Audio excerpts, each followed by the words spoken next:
अस्सलाम वालेकुम। जी व्यूअर्स, उम्मीद है आप खैर खैरियत से होंगे।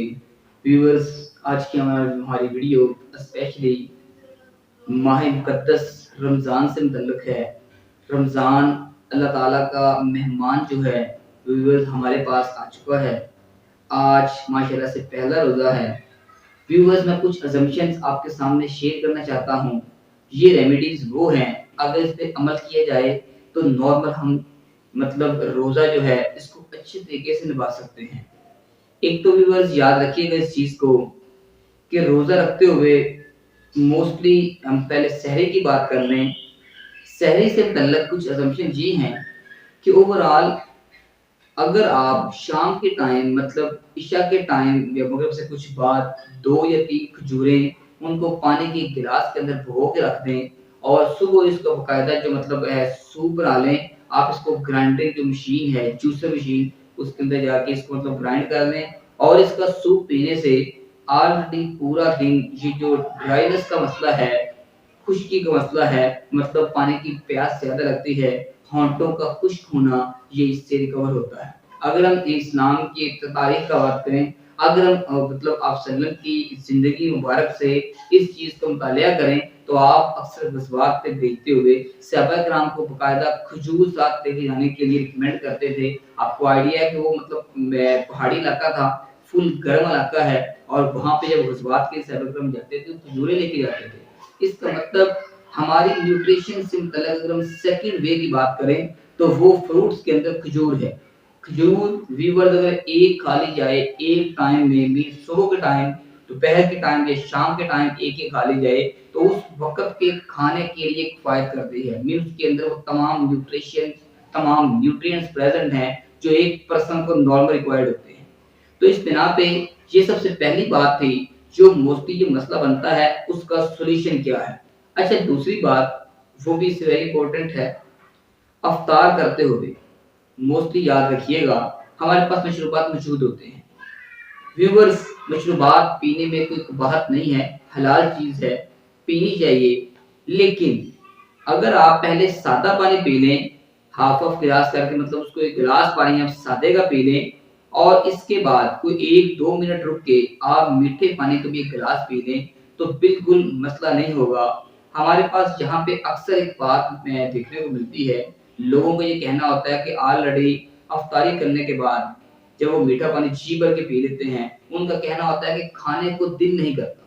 तो भई ये बात बिल्कुल ठीक है, जो मीठा पानी है, शिकंजी है या रूह अफ़ज़ा का शरबत है, ये ऑलरेडी इसमें मतलब वो अगर हम बात करते हैं, ये थोड़े से हैवी हैं। अगर आप इसमें ठंडा पानी नॉर्मल पीते हैं, जो कि सादा पानी है, तो उससे आप नोट कीजिएगा, जैसे मैंने आपको मतलब मेथड बताया है।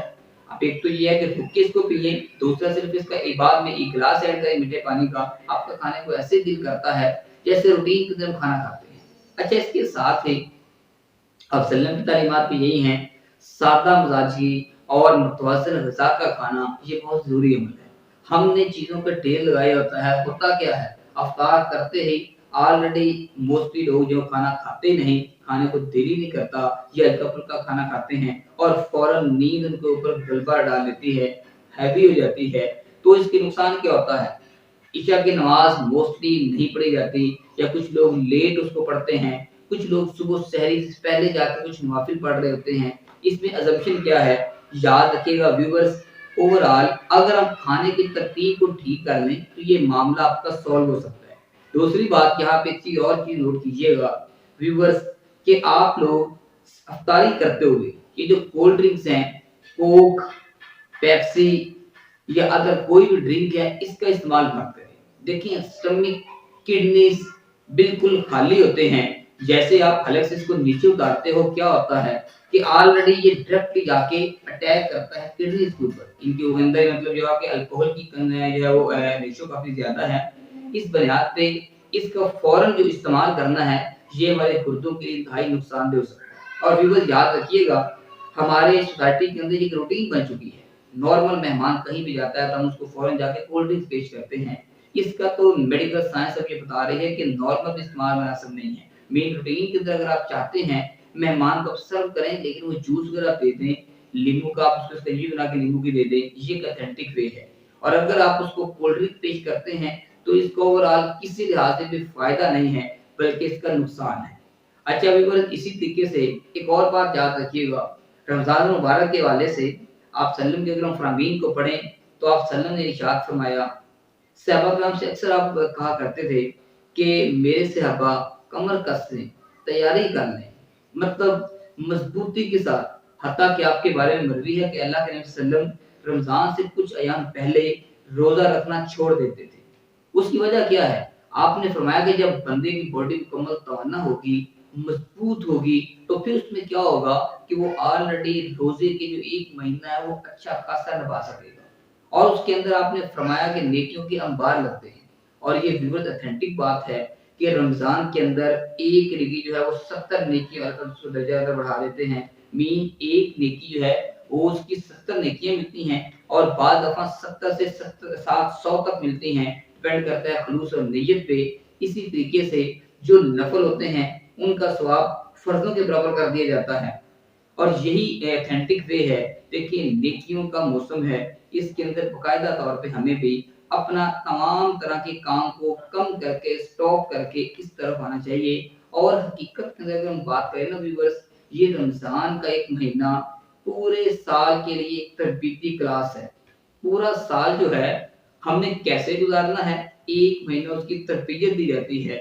और आपने नोट किया होगा रमज़ान जो है ओवरऑल इसके अंदर अगर हम बात करें मेडिकली तो इसके बहुत से फ़ायदे हैं। अंग्रेज़ की रिसर्च के मुताबिक उनका ये कहना था कि ये जो बीपी का मसला है आजकल सोसाइटी के अंदर बीपी शूट हो करता है, मतलब फ़ालिज का मसला होना, हार्ट अटैक का मसला होना, अंग्रेज़ ने इसके ऊपर रिसर्च की है कि इसमें होता क्या है, वेन्स के अंदर ब्लड का बहाव वो नहीं रहता। और आपने नोट किया होगा हम मैदानी इलाके के लोग हैं, पंजाब के अंदर जहाँ पे अक्सर सालाना इन नहरों की खुदाई करवाई जाती है, स्टॉप करवा के, रोक के, नहरबंदी करवा के, लॉजिक क्या होता है कि इसमें मड, कीचड़ वगैरह निकाल दिया जाता है और उसके बाद पानी का बहाव इसमें मुकम्मल हो जाता है।